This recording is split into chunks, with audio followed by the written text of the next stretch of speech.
नमस्कार दोस्तों और मेरे प्यारे छोटे और बड़े भाई बहन, मैं मनीष कुमार सिंह। आज के इस वीडियो में हम क्लास 12 बायोलॉजी का चैप्टर 1 जियोमेजर एंड रिप्रोडक्शन इन ऑर्गेनिज्म का ऑब्जेक्टिव कराने जा रहा हूँ। तो आप लोग ध्यानपूर्वक इस वीडियो में बने रहें। क्वेश्चन नंबर 1 ऑब्जेक्टिव का जो क्लास 12 है बायोलॉजी का चैप्टर 1 का ऑब्जेक्टिव जो है उसमें फर्स्ट ऑब्जेक्टिव जो है वो यह जाता है कि ईस्ट और हाइड्रा और स्पंज में जनन किसके विधि द्वारा होता है। ईस्ट और हाइड्रा और स्पंज में जनन किस विधि द्वारा होता है।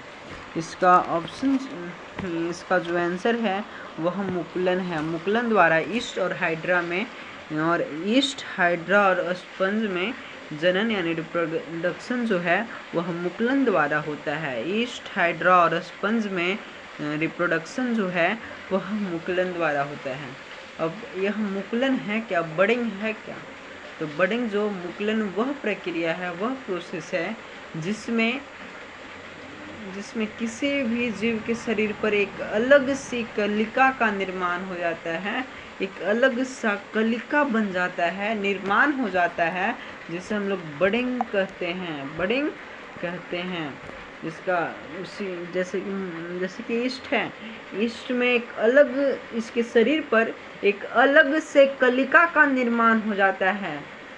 हाइड्रा है, उसके शरीर के ऊपर एक अलग से कलिका का निर्माण हो जाता है। स्पंज है, इसके शरीर के ऊपर कलिका का निर्माण हो जाता है, इसलिए इसका जो आंसर है वह मुकुलन को जाता है। क्वेश्चन नंबर 2 ऑब्जेक्टिव का क्वेश्चन नंबर 2 है वैसे संतति जो अनुवांशिक रूप से जो अपने जनक के समान दिखाई पड़ते हैं, अपने जनक के समान होते हैं, उन्हें क्या कहते हैं? तो उन्हें मैं बता दूं कि यह हमेशा अलैंगिक जनन में देखा जाता है। ऐसा कि जो उनसे उत्पन्न संतान है वो अपने जनक के समान, अपने पेरेंट्स के समान होते हैं, चाहे वो मदर सेल्स हो, मदर पेरेंट्स हो, या फिर मदर पेरेंट्स हो, या फिर मेल पेरेंट्स हो, यानी कि पिता और माता के समान दिखाई देते हैं। इसमें अलैंगिक जनन में इनसे उत्पन्न संतान, अलैंगिक यानी कि असेक्सुअल रिप्रोडक्शन से उत्पन्न संतान कॉलोन कहे जाते हैं। यह हमेशा अलैंगिक जनन में देखा जाता है कि अपने जैसे अनुवांशिक रूप से समान होते हैं, जो संतति, जो बच्चे होते हैं, जन्म लेते हैं किसी जीव से, वो अपने जैसे अनुवांशिक रूप से समान होने का कारण, जो अनुवांशिक रूप से समान होते हैं, वो हमेशा अलैंगिक जनन में देखा जाएगा कि अपने जैसे जनक के समान होते हैं, एक का एक जैसे एकदम। क्वेश्चन नंबर 3 है बंगाल का आतंक के नाम से किन्हें कहा जाता है। तो मैं बता दूं कि बंगाल का आतंक के नाम से जलकुंभी को कहा जाता है। और यह क्यों कहा जाता है भाई? आखिर हमारे दिमाग में ये प्रश्न ही उठता है कि जलकुंभी को बंगाल का आतंक कहा जाता है, उठता है ना सभी के मन में। तो मैं बता दूं कि जलकुंभी को बंगाल का आतंक इसलिए कहा जाता है क्योंकि यह एक विदेशी पौधा है। इसमें जो जनन होता है, रिप्रोडक्शन होता है, वह तना के द्वारा होता है, तना के द्वारा रिप्रोडक्शन होता है। कुछ समय पहले, यानी कि आज के विगत कुछ समय पहले, बीते हुए कुछ समय पहले बंगाल के जलाशय में यह एक ऐसा पौधा है जो जल में तीव्र गति से विकास करता है, यानी कि जल्दी जल में विकास करता है। और यह घटना जो बंगाल में आज के कुछ समय पहले बंगाल के जलाशय में जब तीव्र गति से विकास कर रहा था, तो जलाशय में जो जलीय जीव थे वह ऑक्सीजन और प्रकाश यानी कि सूर्य प्रकाश को ग्रहण नहीं कर पाते थे, नहीं कर पा रहे थे। ऑक्सीजन उनके पास, जाहिर सी बात है भाई कि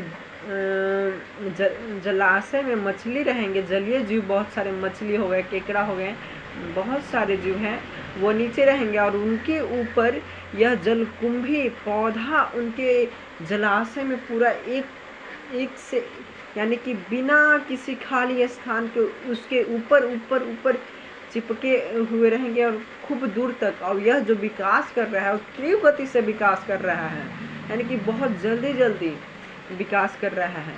तो ऊपर से एक लेयर बनती जा रही है पौधा का और नीचे जल है। तो पहले नंबर तो प्रकाश नहीं जाएगी जलीय जीव के ऊपर। दूसरा नंबर यह है कि उन पे जब ऊपर से एक लेयर पौधा अपना ढक लेगा पानी के ऊपर, तो ऑक्सीजन कैसे ले पाएगी जलीय जीव? नहीं ले पाएगी, जिसके कारण बंगाल के लोगों ने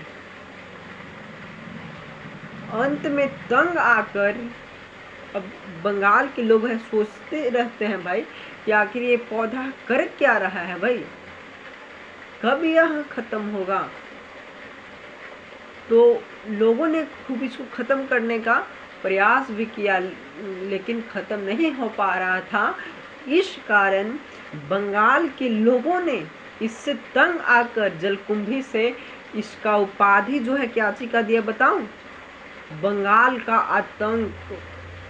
कितना बड़ा उपाधि दिया कि यह बंगाल का यानी कि आतंक है भाई, ये टेरर ऑफ बंगाल है, बंगाल को ख़त्म कर देगी। जलीय जीव तो ख़त्म ही हो रहे हैं, साथ में बंगाल को भी ये ख़त्म कर देगा, इसलिए टेरर ऑफ बंगाल इसे कहा जाता है। जलकुंभी को टेरर ऑफ बंगाल यानी बंगाल के आतंक। अंत में बंगाल के लोगों ने, वहाँ पे जो लोग थे बंगाल के, उन्होंने अंत में तंग आकर इस जलकुंभी पौधा से, इस जलकुंभी को नाम ये दिया कि तुम जो जलकुंभी हो ना वो बंगाल के आतंक हो। अंत में तंग आकर इसे यानी जलकुंभी को बंगाल के आतंक के नाम से पुकारा। ठीक है। क्वेश्चन नंबर 4 ऑब्जेक्टिव का जो है, आलू, अदरक, प्याज किसका रूपांतरित है? किसका रूपांतरित रूप है? किसका रूपांतरित भाग है? तो ये जो है वह कंद या प्रकंद या तना का, तना के द्वारा यह बिखरता है। इसलिए यह आलू, अदरक और प्याज जो है ना वो ये जो कंद या प्रकंद या तना का रूपांतरण है। क्वेश्चन नंबर 5 जो है वो बिना निषेचन उत्पन्न जीव क्या कहलाते हैं? बिना निषेचन हुए, यानी कि जब निषेचन नहीं हुआ यानी कि फर्टिलाइजेशन नहीं हुआ तो युग्मक का निर्माण नहीं होगा। यानी कि युग्मक कहने का मतलब, युग्मक यानी कि नर युग्मक और मादा युग्मक का निर्माण नहीं हुआ होगा, यानी कि गैमेट का निर्माण नहीं हुआ होगा। जब गैमेट का निर्माण नहीं हुआ होगा तो सिंपल सी फंडा है कि भाई युग्मनज कैसे बनेगी, जाइगोट कैसे विकास करेगा। जब जाइगोट विकास नहीं करेगा तो भ्रूण यानी कि भ्रूण का इम्ब्रियो का निर्माण कैसे होगा? नहीं ना, इम्ब्रियो का निर्माण नहीं होगा तो फिर बच्चा जो है वो संतान कैसे उत्पन्न होगा? नहीं ना होगा। यानी कि एक दूसरे से रिलेटेड है, रिलेटेड करके करना है। यानी कि जब नहीं होगा तो जो बिना निषेचन उत्पन्न जीव होगा वह मोनोकार्पिक प्लांट या बिना निषेचन के जीव अनिषेक जनन कहलाते हैं। अनिषेक जनन, पार्थेनो जिसे इंग्लिश में कहते हैं पार्थेनोकार्पिक। आज की वीडियो में इतना ही, मिलते हैं अगले वीडियो में।